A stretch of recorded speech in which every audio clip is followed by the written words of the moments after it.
Hi everybody, it's Litsoc, first of the new 2025 to 2026 academic year. We're back. We've been back for a week now. This is the first time. We've had the Crow Curricular Fair where our members have returned, some with more distraction than others. We're all we're all in a different year now. Some people have exceeded themselves beyond our expectations at GCSE. So congratulations to all our Year 12s and, of course, our Year 12s who are here. Well done. I'm very, very proud of you. But also we're marking today, we're marking our which birthday? 12th birthday. Happy birthday, Litsoc. Happy birthday. Happy birthday, Litsoc. Happy birthday. We've just cut the cake. It's chocolate cake. And we're about to set off on our literary journey for this year with the usual suspects, what I read on my holidays in a nice Cockney accent. Don't know why, but we always do that, don't we? Okay, so here we are. And whether you read little or whether you read something or a lot, we want to hear about it. Okay, so I will kick off very quickly with something. What's on the? Yes, okay, with something that's quite dark, which I read quite early on. This was recommended by Mrs. Gladwin. It was shortlisted for the Booker Prize 2 years ago. You know the Booker Prize, the big annual literary prize that the whole of the literary world gets very excited about. It's set in Ireland. Paul Lynch is Irish. Prophet's Song. And it's basically about the island of Era, Southern Ireland in other words, falling into a terrible situation where the government becomes incredibly oppressive. And of course, this has happened across the world in any time of history. But it also shows a family falling apart. And it poses the question, when do you decide to leave? When is it the right time to go, to leave your home because the situation has got so awful? And it's a very sad story, but it has a lot to say about the world today, about Gaza, about Ukraine, about the situation in Ireland 30, 40 years ago when there was such trouble. It also reaches back, because Ireland is an ancient country, it reaches back to the famine of the 1840s. How long did they wait before they went? Before they emigrated to elsewhere, to Britain, to America, to start a new life. We have to spare a thought for those who are on the shores of the Channel trying to cross to come to us. They're trying to come across to us in order to have a better life, to have a life at all, rather than to die from either heat exhaustion, climate change, war, famine, you name it. The world is suffering from it, and it's all here, not necessarily explicitly, but certainly underneath the surface. So I really thought it was fabulous. I didn't enjoy it. I can't say I enjoyed it. I found it very moving, and certainly something to be thought about. Because the family falls apart and she leaves, the mother leaves too late. They leave too late. And that's the sadness of it. But it is a very, very extraordinary read. So that was my first book of the summer, and that's what I'm going to start with. Okay. Right. Who would like to go next? Lucy. Right. You come and swap with me then.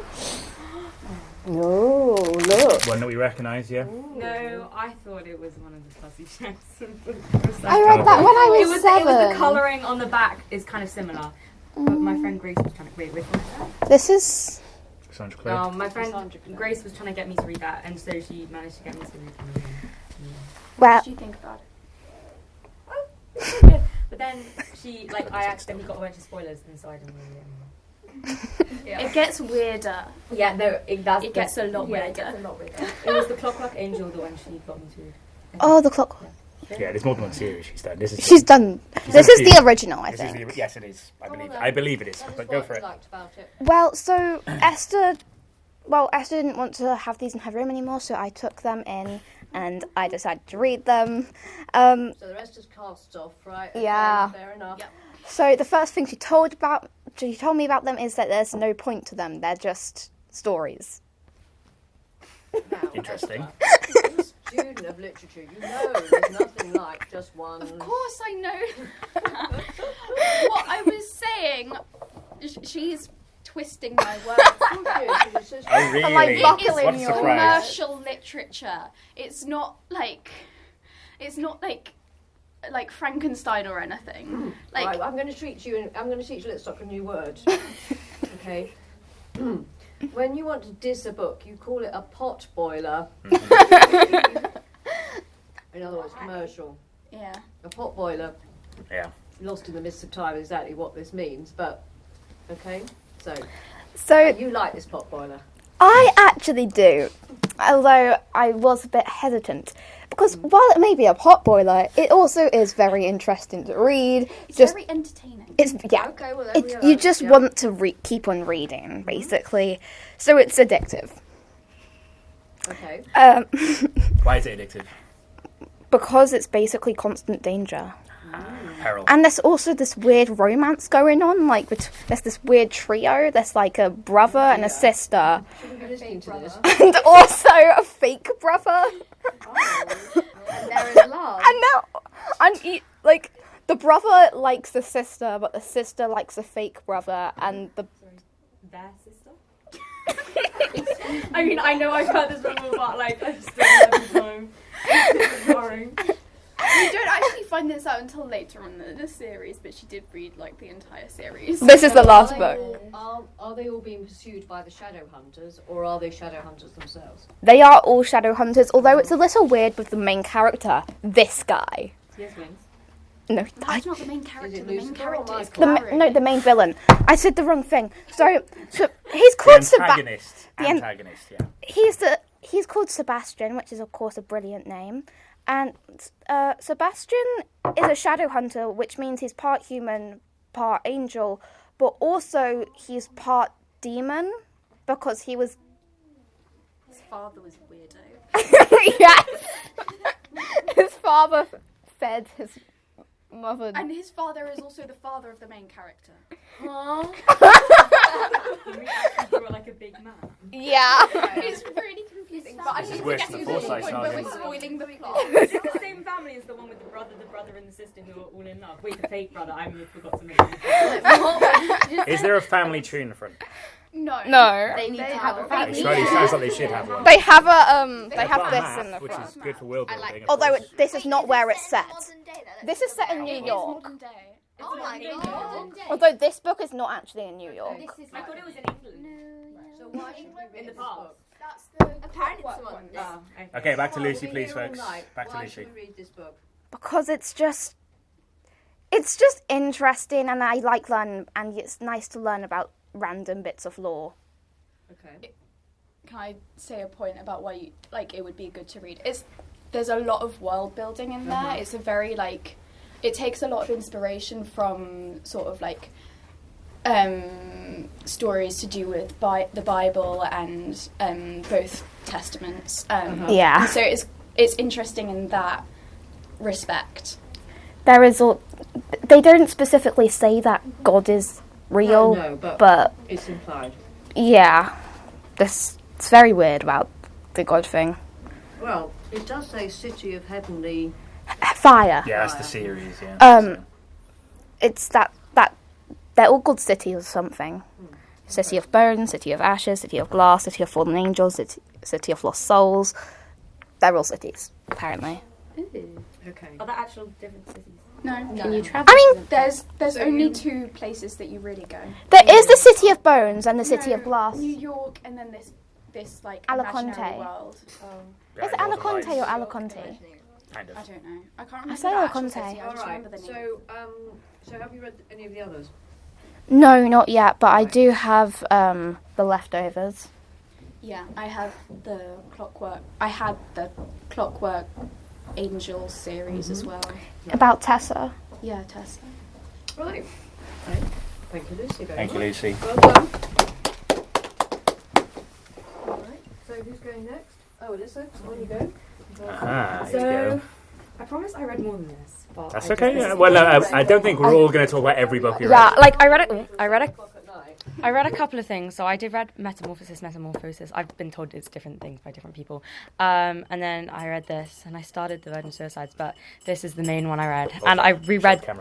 Oh, right, yeah. I also reread some series because there are loads of books coming out this year that are part of series, and I really wanted to reread them. Anyway, so I started reading this, Fahrenheit 451, and it's really good. I don't remember, so I read it, like, quite early on in the summer, but I don't remember if it's just because I was in a daze, but reading it felt, like, really, like, kind of, like, abstract. Like, as I was reading it, it felt like me and the main guy, I can't remember his name, Guy, me and Guy were both like watching it from an observer's point of view, even though it's all happening to him. Yeah, and then my favourite character was Clarice, but I don't think that's very like an out there opinion considering there's only like 5 characters. So, but I thought it was really, really cool. So what's the main character's job? He's a firefighter, but in this dystopian world, instead of like putting out fires, firefighters' jobs are to set fires, and they do it to because it's basically in a world where books are illegal, and if you're found with books, they burn down all of your books and like send you to jail. And that the reason it's called Fahrenheit 451 is because that's the temperature at which book pages burn. And then. So yeah, it's kind of like his journey of he meets this girl, Clarice, his like neighbor, and he meets her one day on his way to work, and she kind of is like, she's viewed as eccentric. I mean, she is kind of, but then, but she's also holds more of the values that people had before that time, and like closer to the values we hold. So because she still believes that like books are like they had a purpose and stuff, and she. And people do all these weird things, like how they spend all their time driving just because they like to like the speed and stuff like that. And she spends the book wondering, like asking Guy things like, but why do they do that and things like that. And it's like his journey as he starts to doubt everything that he's been told to believe, and like starts to form his own opinions and realize that he can have his own opinions.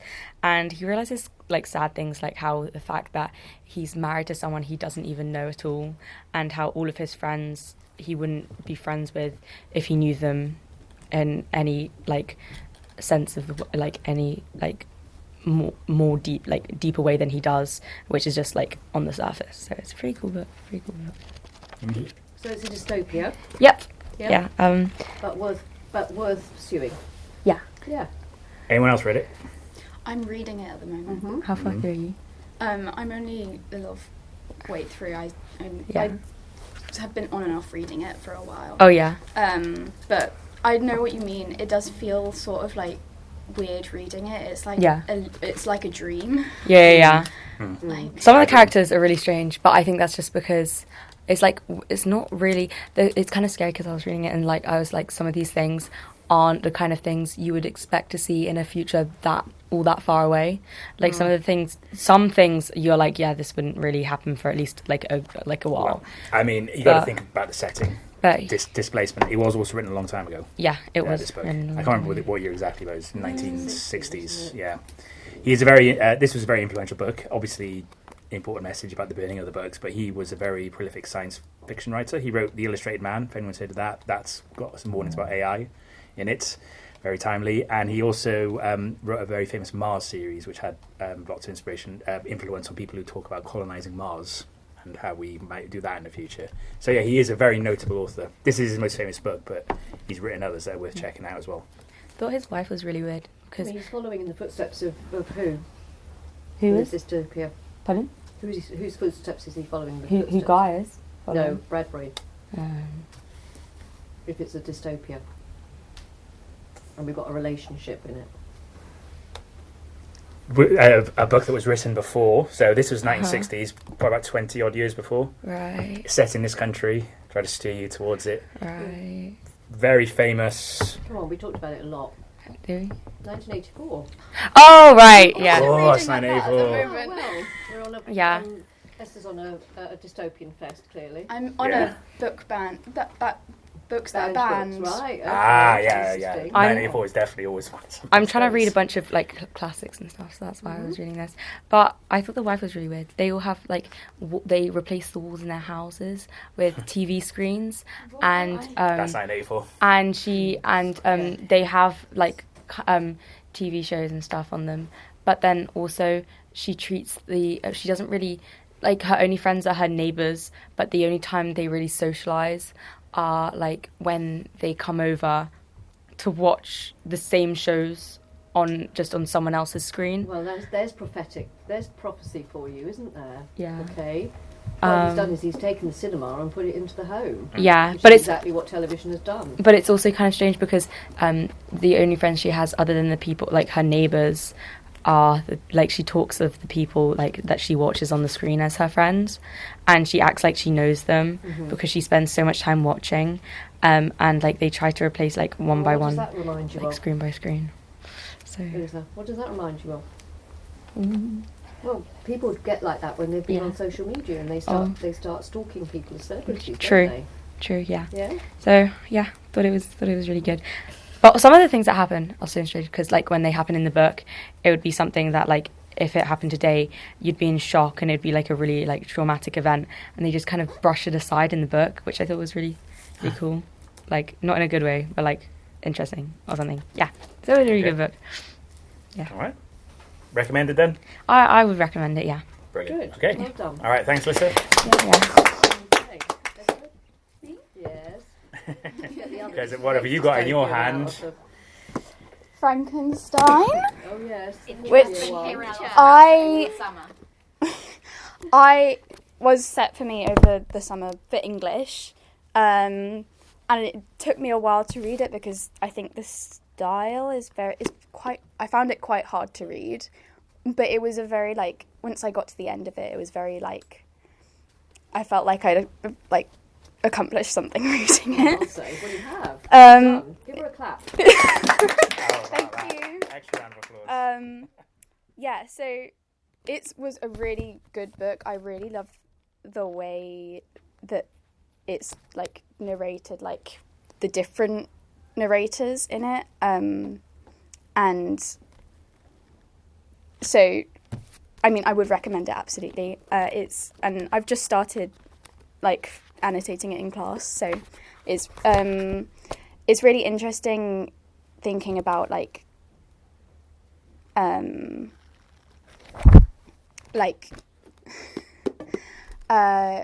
responsibility when we're when we're thinking about progress. This is like literally me just telling you about my English class, but That's okay. yeah. Well, it's a warning, isn't it? It's a warning, and it's a warning about like what are the consequences of like too much progress and lack of parenting as well. lack of parenting. I was like, I mean, I was definitely on like the creature's side when it came to like Victor just abandons him, and like then I mean he has some. There are like small points where he feels like remorse, but like I think in the end he actually blames the creature, and to which I'm like, I kind of blame Victor for this. But that's just mean I don't really like Victor. He's a very arrogant narrator.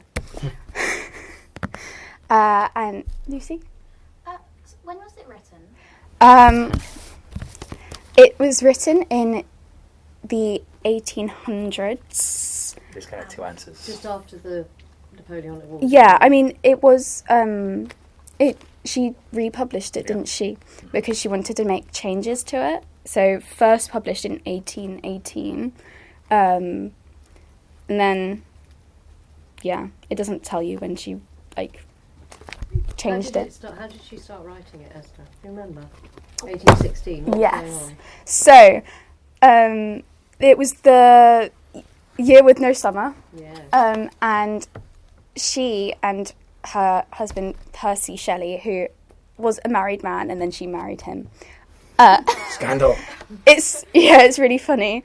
So she and Percy, they went to stay at Lord Byron's house in Lake Geneva, which is in Switzerland, and it's set in Switzerland as well. So, and it was the year with no summer because of this like volcano eruption that year, and so they were stuck inside the entire time, and they were reading each other ghost stories, and then Lord Byron challenged everyone to write the best ghost story, I think it was. The best ghost story. They're all writers. Even Yeah. Polidori, who was the doctor. Yeah. Yeah, so they challenged, and apparently Lord Byron said that it was a good story for a woman. And so, yeah, then a couple of years later she published it, not under her own name, I think. She didn't publish it under her own name No, at the she beginning. didn't. No. And then eventually it was published under her name. I believe that's the origin story for Vampire as well, right? Polidori wrote Yeah. The Vampire. Yeah. Yes. Yeah. Yeah. But it was published a bit later. Yeah. So we've got a very Gothic summer leading to two of the very famous Gothic novels. This one, obviously, you were saying. Yeah. It's known as the first science fiction novel. Yes, It is. very much so. I think sometimes people forget that, Yes, Yeah. they do. Yeah. Very much so. which is typical. But how long did she take to write it then? If it was like when she was staying at his house, did she just like think of it in like on the spot and then be like, oh yeah, this is this epic story I thought of, and then write it in full later? No, it's like any writing. It took a while. Yeah. Can you remember exactly what happened in the beginning, Mister? I don't think I know that. What I happened? think she always said she had a dream that her Yeah. baby, her dead baby, Yeah. was Told you laid it by was the dark. fire and woke up, and and out of that came this myth about resurrection and Yeah. making something new out of things that were dead. She lost her her Almost children. all the children Almost died, all yes, the bar children, one. yeah. Brilliant. How many did she have?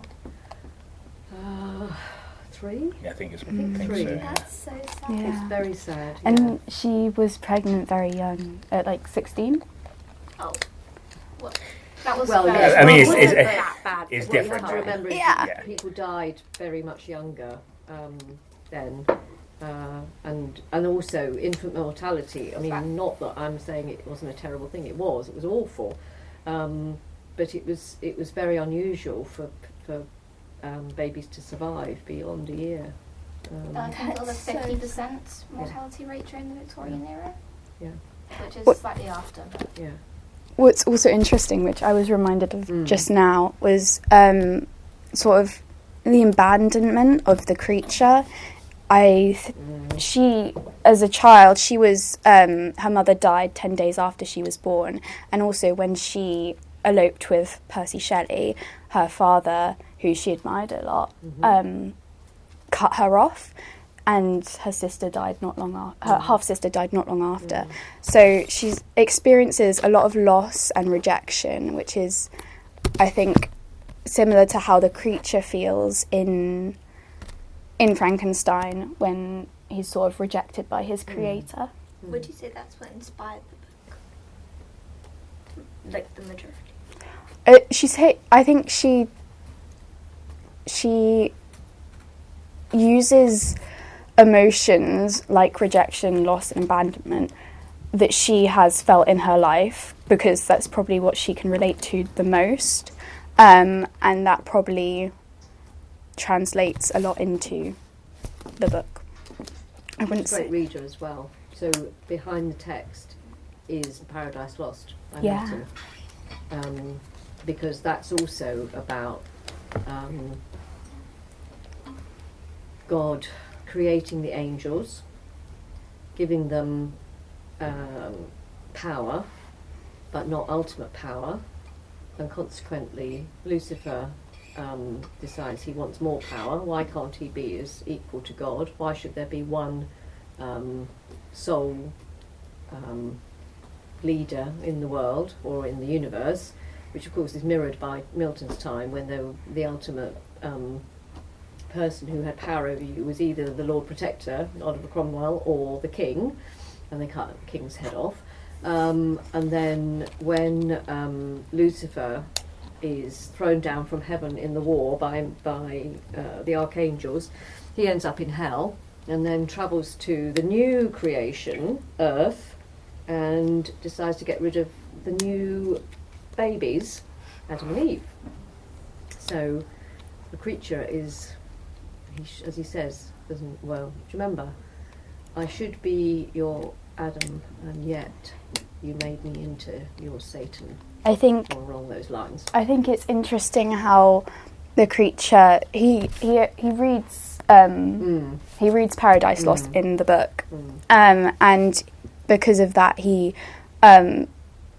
like sort of has this idea of that's the identity of people. You're either Adam, Lucifer, or Satan, I think, and he really wants to be Adam, but he ends up realising that because of how he's been rejected by his creator, he's not. And I think it's also interesting, I think Victor wants to be God. Oh, and how, yes. Yes. He's really frustrated thinking he's Adam. Yeah, absolutely. So worth reading. Yes, worth reading. Yeah, and I read other books, but we always talk about those. That's the one. Yeah. That's the Stone Cold classic. yeah, I read The Great Gatsby. Excellent. Yeah, good. It was really good. Another classic. Yeah. Oh yeah, you enjoyed it? Yeah. It was really Well good. done, everybody. There's some real It's a reads very this good week. reading. And I read Never Let Me Go And Never Let Me Go. because I read Wow. Never Let Me Go. It was one of the first things I read because I knew that we'd study it in A level, and that was really good. Wow. Excellent. Oh, Good you're stuff. well ahead, Esther. I wanted to get ahead. Yeah, no, I don't blame you. Well done. She deserves another round of applause. Yeah. Thank you. Well done. And I did also read more books, but we'll not go into those. Well, I'm not they'll doubting it for a they'll second. come up. Right, Annabelle, off you go then. Okay, I don't actually have the book with me. That's okay. That's You okay. don't. Oh, is that yours? Yeah. You should have said. Has it been silent the whole time? Yeah. You should have said something. You said there's fresh tea in the pot if you want it. Yeah, because that might be cold by now. But- What are you talking about? Okay, I'm talking about How to Stop Time by yeah, Matt that's right. Haig. Okay, was it not on the shelf? I don't think you look for it. I'm sure it No. is. I'm sure. I don't Did know you look? where it was. Well, it's under H, funnily enough. It's on the top Yeah. shelf. Maybe that's what put you off. Yeah. It's going to be on the top shelf. I can see some of his books. I can see the But Radleys. I read 14 books over the 14. summer. Kept counts. Yep. Okay. So I read quite a lot of books. A lot of them were romance books because I read a lot of romance books over the summer. But So is this a romance? well, kind of. Well, I think so. Look at the rose. Yeah, Yes. it is. But it's about this guy. I can't remember his name because I read it like in July. You can look in. Just open the front cover. It'll tell you the blurb on there. Tom. Yeah, there you go. That's it. Yeah. But he is basically, he's lived for like 500, over 500 long, years. long time. He's lived for a long, long time. And this is like kind of, it's not as actually far from normal as you think, because there are normal people, but it's just like there are a few people who are like this, but no one can know about them. It's a And mutation, isn't it? yeah. Something like that. Something Yeah. like that, yeah. And they have a society called the Albatross Society, which they all like keep secret, and they all have to like add in more members, and it's kind of like a cult. Oh. And It's but- secret, isn't it? Yeah, I can see why Yeah. you say that. Yes. and Not in the usual way no, a cult And operates, but the yeah. one, So Haig sees it as that, but anyway, yeah. and they have one rule. Mm. Well, they have a few. You have to move places every 10 years. You can never fall in love. Full of pitfalls. If you live for hundreds of years, you Yeah. fall in love. You know. And I think there's Sounds another like one, somebody but I else can't we remember. know. So we've talked But- about quite a lot on this. So those rules are going to get broken. Yeah. But Sounds like Dr. Who, How did you doesn't guess? it? I think it's going to be the one about the one he's not going to move. Whenever there's rules about something, there's No, he's not going to move because he's fallen in love. Yeah, the But spoiler was given basically- away there with the allusion to the cover. He has like there are quite a few, but he does like at one point he has like fallen in love, and he like is now dealing with the aftermath of Yeah, like, because what's obviously he's upset a few happened. people, to say the And least. it's like it's quite crazy to think that people actually live like this, and he like explores around the world like trying to find other people and recruit them to the society, and he like is now like questioning like if life is actually like that long, if it's like Yeah, like worth it. yeah, I know what you mean. A long life doesn't necessarily mean a better life, right? Yeah, and It's a bit he's- like Twilight again. Oh God, honestly, Annabelle, you do find them, don't you? Miss Ellie, you were the one who brought up First Twilight of here, all, we by have the way. the Annabelle didn't years mention and it. years This is of you. I didn't Twilight. mention it. Oh my God, Twilight, the best book ever. That was actually Yeah, only sorry, year I 7. mentioned Only year that. 7. Do we still like Twilight now? I'm It defe- was I'm your gonna fault, def- I'm going Alyssa. to defend Annabelle. That was you, Miss Honey, who I brought that actually into the found conversation. Yeah. found a series that makes fun of Twilight, and I read the whole thing. Yeah, it's bad. What series? It's the Crow series. The entire first book is basically just like basically making fun of Twilight, and it references it like several times. I just think it's a continuing theme, isn't it? Motif, immortality. I mean, we get it in the Greek myths, we get it in lots and lots of world myths. maybe Twilight was good, because if this book was inspired by Twilight, then and this book is a very good I book. promise you, Matt Haig was not inspired by No, I know, but it could have been like some. But No. it's this situation of wanting to live many lives, and what do you do with the lives that you lead? Yeah. Yeah. And like there are quite like a few big plot twists that were like very inevitable, but you wouldn't have guessed them. Well, And that's good, because it kept you on your toes then. yeah, Right. but it still like showed you a lot about like the world, and it kind of like questions the way you think about things This as is what he's well. good at, right? Matt Haig. Yeah. He deals with these themes very well. Remember we talked about Midnight Library before? I love the Yeah, Midnight we- Library. I think more of us have read that one. And it's, Yeah, but I it's there. definitely recommend this if you like Matt Haig, and I think I'd recommend it to everyone, because I don't really know what genre it is. It's like a mix of loads. Matt Haig. It's a Matt Haig genre. It's a Matt Haig book. But And he's yeah. written so many. He has written for books for children as well. He's written so many, but he's very prolific. But yeah, this is probably one of his better ones in my and opinion. he also So, like decides like, is a life this long worth living if you have rules? Yeah.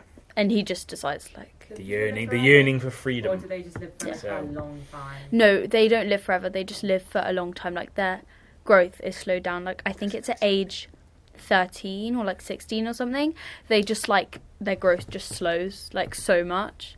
Like they'll probably, I think it's like 100 years for every 10 years maybe. I can't remember that level There of is a detail. It's been a while since syndrome But I've like read it. something where you around that. age very, very quickly.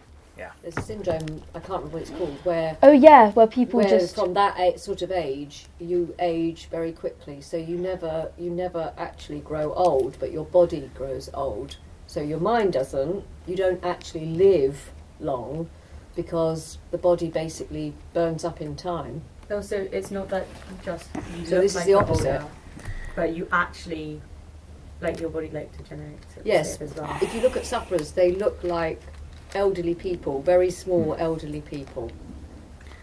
yeah. Is this based off like a real condition?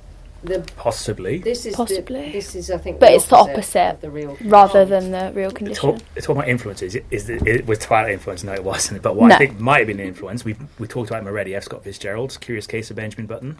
Is that one that you've heard of, or I've had it. you've heard of it? It's a So musical now in London. yeah, and it's I think But- it's originally a novella. But basically, he lives his life in reverse, and Yeah. with all of the rapid aging But and I think it's de-aging very, that involves. Yeah, it's really interesting because a lot of people think like, oh, it'd be great to have like a long life, but like, how long do you actually want your life to be? And it kind of shows like, It's been dealt with. It's an interesting concept. It's been dealt with It in is. loads of things. There's And the movie I think Death it- Becomes Her is another one that springs to mind. and I also so- think it's like kind of like comforting to yourself because like you don't feel so like wary about things anymore, especially because you're like, if some people are like, oh, I want to live long, like I never like want to have like death, like that's like a normal thing to think about. Like for lots of people, they think they want a long life. Yeah, we're all aware of immortality. Fountain of youth is. I don't want to live forever, but like up until like a few years back, I thought people lived to 115. So I'd like it to be a bit longer because it was actually a really big shock finding out that they didn't. Yeah. So I feel like if you could just Some like people stretch do. it. Yeah, they do. Yeah, but like I thought that was the average. And No, then the average is like so far has been 120. 110. There you go. But yeah, 110. I just It's really? It's like 75 is the average. I think No, it's it's The average is the average now. It's is, like- depending on where you are, is Yeah. about 75. yeah. Because the average where we live here will probably be a lot higher than the average in some other parts of the UK. It's also I different. think I Yes, googled it for the absolutely. UK. Or indeed the world. The world, sure. especially, but like comparing it on Yeah, a somewhere smaller like scale. Glasgow, for instance. Yeah. I think also this is like also an lifespan, but everyone seems to think that people in medieval period, like the peasants only lived for 30 years, but that's incorrect. If you got past past childhood, you could live until like you're 50. Oh yes. Yeah. It wasn't even that uncommon. Think of the Tudors. Edward III died in his 80s. 80s, yeah. Yeah. Elizabeth I was nearly 70, I Yeah. think. The when she died. death average is 69. dragged down by all the kids that died. Well, that's it. Yeah. Yes. If you were a woman, you Psychologically. might well die in childbirth when you're very young. Yeah. But babies, that too. So worth reading then, Annabelle. Yes? I think it's definitely worth reading. Excellent. Okay. Right. Apologies for the allusion to Twilight this time. And No, it's all also- right. I'm not offended by it. It's just the fact you brought it up. I found it I very think the funny. funniest thing about this book is that he teaches history in a school. Yeah. Which I find quite hilarious, I can't lie. And then everyone's like, "Oh my god, you're talking about it like you were actually there." And then he was like, I was. "Yeah, I definitely was," and everyone laughs, but he's just like, he knows deep inside that he was actually there. Have you So taken- it's quite Have funny. you taken history, GCSE? No. No, okay. If you did, tell your history teacher. Everyone else who does do history, tell your history teacher. Yeah. Anyway, thank you, Annabelle. Thank you very much. Okay, well done. Okay. Right. Who do I go next? My name is not Freya. Frida. Frida, sorry. Just remember, it's been a long summer, Been a long folks. summer, There's a lot of sorry, names for us to sorry. remember. We are a bit older than you two, so our memory. I read. I don't know. Liars. I don't know how many books I read, but I read We Were Liars like maybe in the spring term of school, but I didn't know it had a sequel, and that irritated me because I was taking out books for summer and I found that like this, and I was like, is this a sequel? But then it's actually a prequel, but I read it after, so. But it makes sense either way, in my opinion. So why do we need to read it? You need to read it because it shows like a different perspective. Because in We Are Liars, it's more like the younger generation and like all the bad things like they did and like love and stuff. But in the older generation, it's a lot more intense. And all those motherly and fatherly characters you see from the book before are kind of like that image is destroyed. Like, Okay. I'm talking about Bury the Body. Like, it was intense because, like, it would never thought that. And where is it set? It's set in Massachusetts on, like, an island that, like, they own. They're, like, really, really rich. But, yeah. Inheritance games. Yeah, I was Big about... influence on that. It has... It is... Yeah, no, it does. There's too many of them. Exactly. There's too Why many is... rich There's, families. There you go. there's You heard it nearly here first. 15. There's nearly 15 books. Inheritance Games books. See, I read the Naturals and I read the first. Right up to the Hawthorne. No, the one with that had the like temporarily had the green spine, the black cover with the green little bits. I read up to that one, but I don't think I actually ever like read it. I think they're digressing. I think they're It was digressing. meant to be like a trilogy. Yeah, it was meant to be a trilogy, but it's digressed so It's much. gotten so much worse. She needs to stop. She's done too many subplots. If It's she so bad. carried on with one of the series that she did, it should have been the Naturals. The Naturals was so much better. But I will say, this I know a book, lot of people who like that. But you still, It's so good. thought it was worth Yeah. Back to this though. You loved this it. season is this like no, not this season. These books are way better than the Inheritance Games in my opinion, though, because I really loved the Inheritance Games before. I got all their books. They had their own shelf, but like You remember? I'm pretty. but I like these books a lot more because they're a bit more, like, they're less, like, filtered, I want to say. Like, this is more like, I could actually believe this happened. Right. But then Inheritance gives, like, what is the actual likelihood that your name secretly means so-and-so, and the actual likelihood an old man who's, like, 70 pre-planned a riddle for when he dies. And then didn't Like- give any of his money to his kids. Exactly. And also, I like, think that does happen sometimes. Is it Well, yeah. Why? But also, like, the The like prospect. how it would actually be in like real life. Like, I don't think like the main character could pay the inheritance tax. Oh, Yeah, exactly. Very practical point there. Like, I don't think it could practically happen.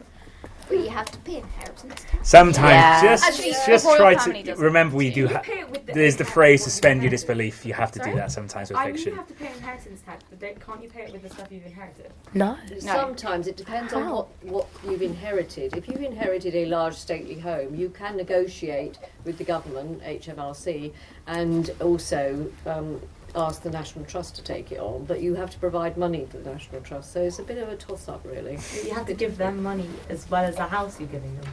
Yeah. Don't they want It's a bit like, The National Trust. Most of the time, yeah.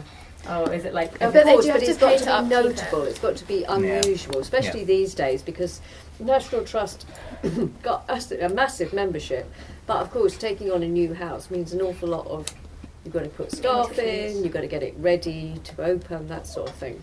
So, I mean, for example, if you have a very extraordinary painting by, say, Rembrandt or Renoir or Monet, which would be part of the inheritance of your for your family, they may say to the government, "Well, look, we'll give the painting by Monet to the nation if we can put it against tax," and quite often that does happen. Couldn't they just give you all their stuff? Like, if they were about to die, can't they just give you all their stuff? Yeah, but you can gift. Oh gosh, here we are. We're getting Tax advice here. You can gift your things away, but you have to live for 7 years after that gift, and that's the problem quite often. because otherwise, like, you're scamming the People hang system. on too long. That's what I Yeah. thought. They don't do it, you know, when they could. It's always going to be complicated like this. Complicated family. Wait, So, what family if- of liars. Are But they yeah. all liars or just one liar? Well, I can't remember this that well because I read it at like the beginning of the summer. But I will say this was my favourite book of the summer. I remember that for a fact. Right. I also read like Back Home, which was pretty good, but it just was a bit boring. Because like you have to understand me here. If you read like Family of Liars and then you read a lot of like modern romances and modern dystopians, you get to Back Home and it's just like, oh.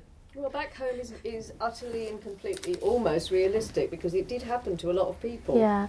I felt so bad for the mum of the girl because, like, she's trying to run away back to her American family. Like, I think you might find that she'd want to. I mean, she'd want to, but, like, that's still your birth mother. Well, yeah. Like, don't you feel, like, any remorse for that? Well, But, yeah. I also don't like the little brother. Her little brother irritates me. Oh, it's a little And of course, he's only her half brother, isn't he? I'm actually not sure because it suggests that he was, like, I guess a child of affair, but... But Yeah. at the same He's not time... made clear, is it? Yeah, but at the same time, there's no proof. But he just irritates me because he irritates Rusty. Like, why don't you want to love your sister? Is Rusty her name? Yeah, Yes. her name is Rusty. It's her American name. That's like Oh, my yeah, brother's of real course. name. It's not the name Yeah. she was given at home at birth, Yeah. but when she spends the Of war, course. she spends the Second World War in America basically for safety. And then she Of goes course, to like, America is like paradise compared to Britain coming back after the war. and she goes to like a boarding school, and then when she goes out to town, she meets a boy, guys. And here's me thinking there's going to be romance. Wrong. Instead, Isn't that a good thing though? It subverts your expectations. Still, It disappoints. I think- remember it. So even If you want it to didn't be like very predictable. much, you do I mean, remember it. it would have helped, like, but yeah, then they like rebel against like the rules and they sneak out together and they found an abandoned home, like that was bombed. And in America, she did loads of like interior design and stuff. So she How old is decorated she? the new house. She's 12. What? So That like shocked me. I could never. Isn't that And she's done illegal, interior getting a job when you're 12? well, I guess it No, she did it with like her aunt in America. In America, I don't know, but in I don't know, my cousin has a job. because you've got to be 14 to have Yeah, But she's he's not not 14, 12. and even then, it's very. Yeah, Very hard to get a it job is. at I've been 14. looking around because I want to earn some money, but I can't. And like Make a baby Just remember, Domino's education is and- the priority at this point. Domino's in your in lives, folks. Kingston is hiring. You haven't got time. Are they hiring Yeah, kids? exactly. Dunno. They're probably I not, just saw the sign. because I think it's like. My friend told me that Nando's hired at 14 because she applied that. But then I looked it up and it doesn't. No. Maybe she went to No, like. I a don't bad think one. Nando's will be hiring you at Yeah, she 14. did. Go on to the- It's a limited Actually. pool of jobs you can Yeah. get at 14. But yeah, I like those books. Also, at Nando's, you'd be dealing with alcohol. There's just no way. Yeah. There's no way. But you don't always have to, like, you can work in bars and stuff as long as you, or like restaurants as long as you don't serve alcohol, right? Yeah, Yeah, no, you but- can. You have Is to, it not the have to be same a in waiter. You Nando's? can't I work think- behind the bar. I think Gales hires for prep staff. I But like, are you a baker? Yeah, but like. I once tried to cook a croissant. This is a really off All right, I think we're topic. digressing a bit too much, talking about Annabelle's job hunt. Okay. So, should we thank Frida, please? Yeah. Thank you. Another reason I called that to hot is because I just noticed the time. It is getting up to 5 o'clock. For the benefit of our newcomers, don't feel like you have to say. If you need to go, please do go, okay? Because it is coming up to 5 o'clock. But is anyone who would like to go next? Who's up next? Would one of our new I have a question. newcomers? No? Yes, go on. I thought the year 7s would be here. No, they're on the PGL trip. Oh, It's next week. It's next week. How many have signed up? how many? Also, we haven't officially started. Remember? Oh yeah. So, This never happened. I actually might have to go by that. in terms of year 7s, I think it's at least half a dozen. I can't remember off the top of my head, but Half a no, it's more than that. Six? It's at least. It's at least. At you least joking? half a dozen. That's more than. So give them a nice friendly welcome next week when they join Yeah, us. yeah. Okay. So Remember what you were like when you were in year 7? Yeah, when you so that was started? In just fact, me. all of you came. That was Most of when you I came was in year 7. Lucy and Samara. That wasn't that much. Sorry. All right. So, is there anyone left? So, you sure, Phoebe? Yes. Come on, Phoebe. Come on, Phoebe. Come on, Tess. I Sorry. will do some more at the end if there's time. We can always do some.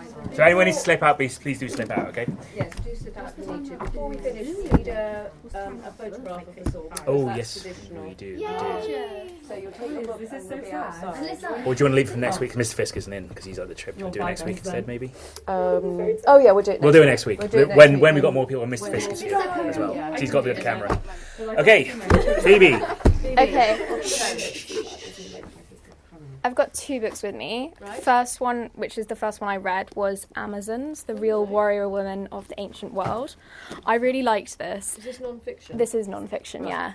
I really liked this because it didn't only talk about obviously the myth of the Amazons and the Central Asian nomadic tribes that they were based, the myths were based on that's where they came from. But it also talked about 15th century literature that was written about them, and the plays in I think there were 2 plays written in the 1800s that were written, and then also how the Amazon got its name, which is because the Spanish I don't know what you call them, the Spanish conquistadors, they had read all of this Amazon literature, and they thought that they would be able to find the Amazons because the Amazons are always in an area just out of reach of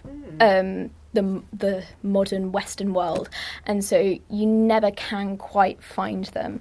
So that's why the Amazon was named after the Amazons. But also it talked about California. Because one of the books in the 1500s that was written about the Amazons, the Queen of the Amazons was called Queen Califre in that book. And when the Spanish went over, they also found the peninsula area in California and thought that was where the Amazons were. So that's why it's called California. Oh, right. And then it also talked about the night witches, the Russian night witches, that was really interesting, very cool. And Wonder Woman, of course. Of course. So, do the Amazons exist or not? Oh, no. Did they find them? So the Amazons don't exist. They are based off of, so these Central Asian, like, nomadic tribes, it wasn't all women, but the women had, like, equal roles to the men. They rode on horseback, they hunted, they fought. In fact, they were equal, if not better, archers than the men on horseback. Oh yeah. Isn't the whole point of the Amazons is for for the women to be better? Yeah, that is the point of Amazons as the myth. But yeah, they're probably not. But it's a nice thought, isn't it? Yeah. And then yeah, I just found it really interesting seeing how these ancient myths have affected the modern day world and history, even though that their myth was only really like around in like, I don't know when it was, like 700 to like 700 BC to like 8 I don't know. At some point, the myth was created. It's the appeal. It's resonating to the appeal. Yeah. And then, so my other book was The Aeneid. Mm-hmm. And I loved this. The Aeneid was so good. My favourite book of the Aeneid was book 4. It was so good. It's Dido and Aeneas. And it's the passion and the emotions. Like, you get it more in that book than in the other books, because the other books are more like about the battling and the travel and stuff. But this is when they're just stuck in Carthage, and you get to see the relationship and how like Aeneas having to go away really like puts an emotional toll on Dido, and eventually ends in her taking her own life. How awfully he treats her. Yeah. So have you heard Dido's Lament? No. No? What's Dido's Lament? I've heard of One it. of the most famous pieces of English music. Oh. It'll be on YouTube. One for you to check out. I've probably heard it at some point, but I'll check it out, yeah. Mum or Dad will know. Yeah. Yeah. I imagine so. Yeah. But yeah, I loved the Aeneid. It was so great. I also read We Were Liars, which was amazing. I read it in one day. Yes. It was very addictive. Because it wants you to read more. It's like, Yeah. you're like, I'm gonna finish after this page. And then you realise what's on that page. Yeah. Definition of a page turner. It had like a weird like structure, like because there was like 89 chapters. But it's like that small. But no, because the chapters are like 2 pages long. Like maximum. So why 89? What's significant about that? It's not. No, it's not. It's just I remember the number of chapters that were in the book. Bit creepy. Sometimes people do that. I remember lots of chapters have 21 or 22 chapters. Interesting. Hey, I look at the contents page. Not all books have contents pages. Yeah, We Were Lies didn't have contents page. No, but some of them do. Frida's looking so she can find contents page. about contents pages. They usually have the chapters usually have The things that we have have debates about, Miss Henley. And And the map, I love the map. Gorgeous. It's like Where- the best thing for bookish I people. never I feel like worked you out folks like maps a where- lot. Just where getting, is the just getting that vibe. Look, Where's okay, the small beach this on the is map? the We're getting big to the point beat. where we might have And then to that's the have, tiny beat. Oh, workshop okay. where we Right. write letters to That's where authors. she drives. They're just Prove your book. big beach and Like, I've Have a never- contents don't worry, page. I know where Tree, she. a contents page. I love when she That's not a bad drowns. idea. That sounds quite evil, but it's a big plot. Yeah. Okay, we'll revisit that one. Anyway, anything else with you? Is that it? That's it. I did read other books, but I haven't brought them in. These were Fair my enough. favourite. No. All right. Well, thank you very much. Thank you. All right. Yeah, people, if you need to go. No, I want to just put this back. Okay, so thank you for coming, everybody. And I'm just going to invite Mr. Humphreys finally to tell us what he's been reading. Yeah, I've actually got 3. I'm not going to talk about all 3. But Actually, no, I will talk about 3, but I'll talk them really quickly. So, this is an important book. Laura Bates, you'll hear of her. Yes. Everyday Sexism Everyday Project. Sexism really, Project. really important person. And AI, we're always hearing lots and lots about AI, and how it's going to take our jobs, how it's going to lead to death of us all, etc., etc. But one thing that hasn't been talked about is the effect on women and how it will entrench, existing misogyny and sexist views. So this is a tract addressing that. A must read, absolute must read. Do read it. Excellent. Yep. Then the book that Miss Huntley got me. Do you remember the trip, folks? Do you Those who remember went on the trip. Actually, I think most of you didn't, but those who did. I remember. You remember? Yeah. Yeah. Miss Huntley bought me this when we were in the British Library. You bought us bookmarks. You did. Thank you very much very again much. for the bookmarks. And you bought that, and I bought. Well, you say I bought it. No, You I bought it for me. So, Crimes of Cymru, Welsh crime fiction.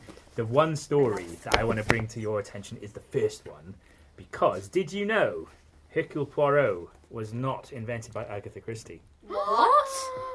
It was. He was invented by a guy called Frank Howell Evans. The Murder in Dread Lane is the story that's in here. Now, what happened was Agatha Christie perfected it, because it's not, I'll be honest with you, it's not a great story. This one in here. But Christie took it to whole new heights to make, obviously, the queen of crime that she is. So, just because she didn't originally come up with the idea doesn't diminish what she achieved. Just thought you might like to know that, actually she was not. And in this it's spelt Poiret. I don't know the pronunciation. It's probably some Poirot. But I did not know that. Neither did Miss Huntley. No, I didn't even look at the different stories, Miss Humphrey. So, well, of course, who'd have known? Oh, there's one by Roald Dahl in here as well. Yeah. There you go. I thought I'd mention that too. And last but not least, now I alluded to this. Who's seen? If you're in year 8 or 9, you've seen the video. Myself and Mr. Sebastian. Just riffing off the top of our head. But this book I alluded to, Why We Travel, because I'm a keen traveller, and how this is structured by Ash Bhardwaj, the author, is he structures it by motivations. So, curiosity, and from Windsor to Waikato, New Zealand. And then I think another one was service, and another one was healing. And so basically, because, I think a lot of us think, just to get away from it all, but actually, no, we do have motivations to sort of have a certain fulfillment. Yeah. I think, to sort of scratch various itches. So that is Why We Travel. It's a really great book. So those are I read others too, but those are the 3 highlights for me of what I read over the summer. So there's me. Miss Huntley, over to you. Yes, just to finish off, next week we are going to be talking about the stories behind the mugs. Okay, the stories behind the mugs. So what I want you to do, please, is on Tuesday, I will bring the mugs in and I will leave them with Mr. Humphreys. Okay, so what you have to do is you have to come in and choose a mug. Okay. You put a piece of paper with your name on it, in it, so that we know that you are going to, and you have to present on that story. So, for example, Lucy, the first one that's by your side, what is it? Big Sleep. That one. That one. Okay. The Big Sleep. So, if you decide that you want to talk about The Big Sleep by Raymond Chandler, it's green, so that means it's a penguin crime originally. Okay.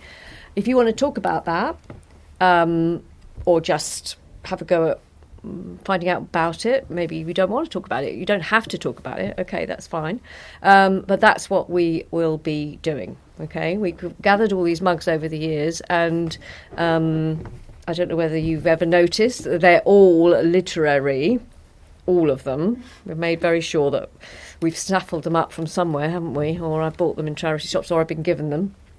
So that's what we're going to do to celebrate. It was high time we did talk about. High time we talked about our mugs, and also the ones that years ago we were given by our beloved sixth formers. Yes. So 12 years ago. We'll get those out as well. Yeah, we'll get those out as well. In the cupboard over there. Okay. All right. So on Tuesday, visit the library. I will send you an email, all right, because I know it's a long time before.